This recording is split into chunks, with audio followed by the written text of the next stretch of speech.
Welcome to Gleaning Mustard Seeds with Jerrie Barber.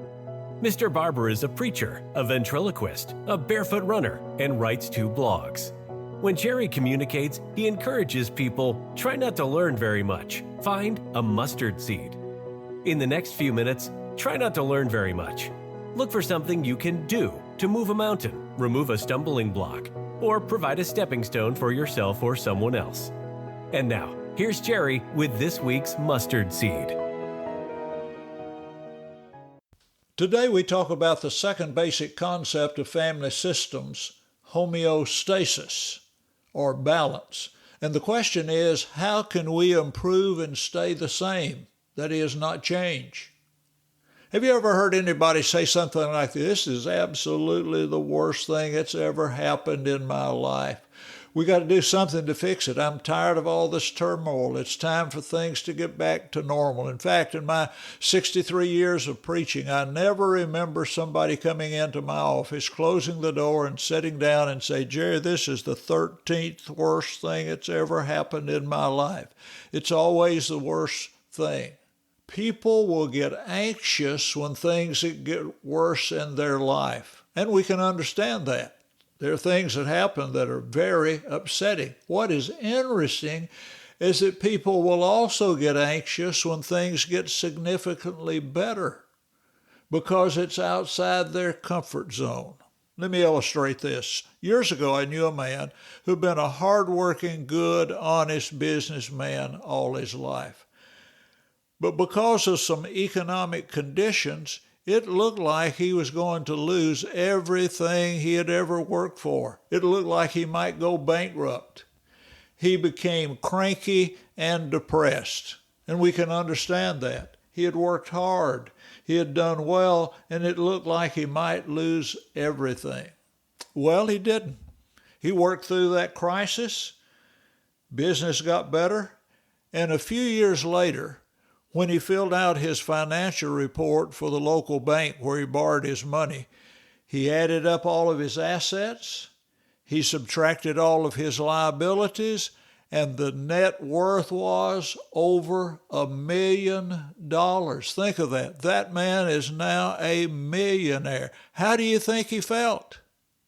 He was cranky and depressed. Why in the world, if you're a millionaire and you'd never done that before in your life? It was because he was out of his comfort zone. A thermostat controls the temperature in a room within a range. It doesn't hold it exactly at 72 or 68, but within a range, maybe between 68 and 74. It gets a little too hot and the air conditioner comes on. It gets a little too cold and the heater comes on, but it keeps it within a range. And emotionally, we're set that way. We have a range where everything is fine, and if it gets too bad, we get anxious and worried. If it gets too good, we get anxious and worried. In his book, Generation to Generation, Edwin Friedman explains homeostasis as the tendency of any set of relationships to strive perpetually in self-corrective ways to preserve the organizing principle of its existence. And he asked the question, why has this symptom surfaced now? What's going on in this group? And so it's not a static concept, but a dynamic concept.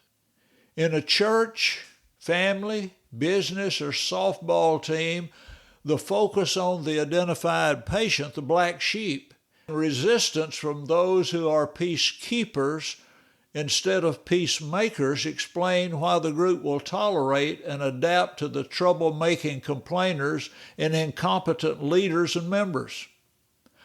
On the other hand, the person who encourages personal responsibility, growth, and confronting long-term problems will be ignored if not let go. Peter Steinke wrote in one of his books, actually, religious institutions are the worst offenders at encouraging immaturity and irresponsibility.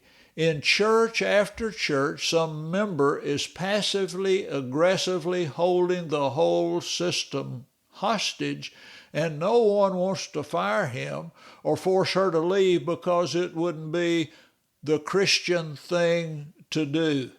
It has nothing to do with Christianity. Synagogues also tolerate abusers because it wouldn't be the Christian thing to do.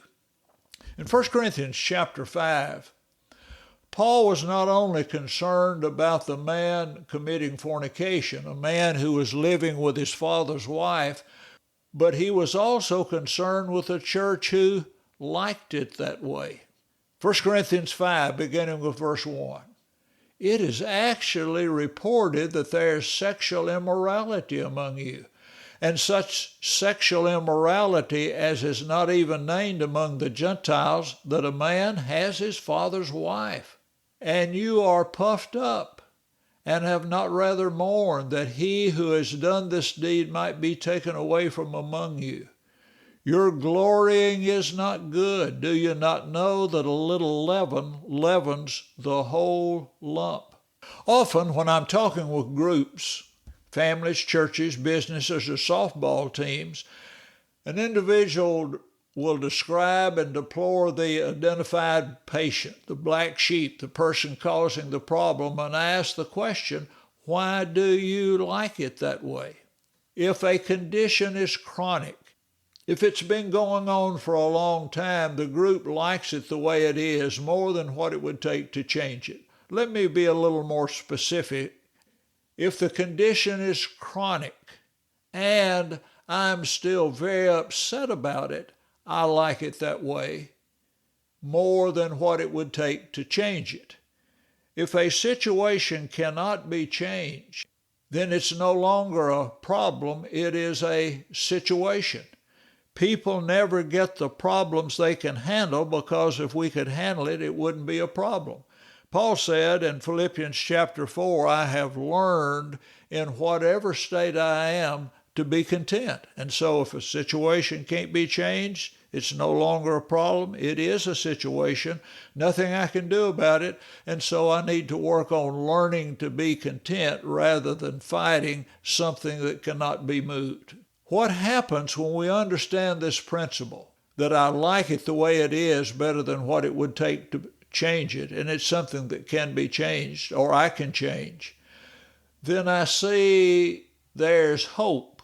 Things can be different, and how can I work on me, and what can I do to improve? Next week, we will look at the basic principle of differentiation.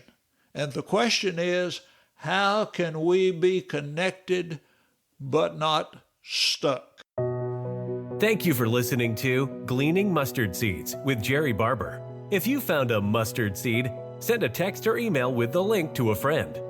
This podcast was brought to you by Jerrie's book, Between Preachers. You can grow through interim ministry. Dale Jenkins wrote in the introduction, while Jerrie has written the only book I know by a member of the Church of Christ on interim ministry, the excellent principles in this book could be used as a book on healthy moving or healthy leader-minister relations, or a book for every Christian on healthy living. I'd encourage you to get one for every elder you know. You can order your book from Amazon. There will be a link in the show notes. Thank you for listening. Jerrie looks forward to next week as we continue to collect and plant mustard seeds.